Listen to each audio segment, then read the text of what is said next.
This is a new tool for removing blood clots.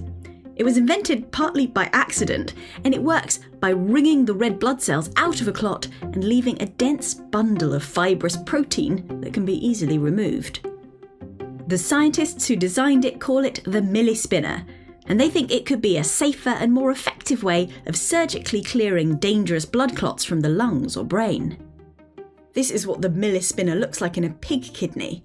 It's a tiny device on the end of a long catheter that winds its way through the blood vessels until it reaches a blockage.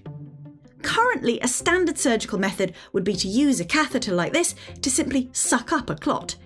But when you've got a big clot and a small catheter, this often doesn't work. The team behind the millispinner started out trying to do the same thing, use suction to physically pull out chunks of clot. But the spinning motion that they were experimenting with had another unexpected impact. As well as suction, it also created shear forces. Imagine a loose ball of cotton wool. As you roll it in your hands, it gets smaller and more compact. Something similar happens in the clot.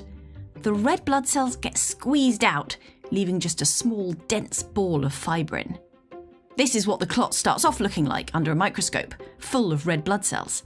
And here, afterwards, you can see the protein strands that are left.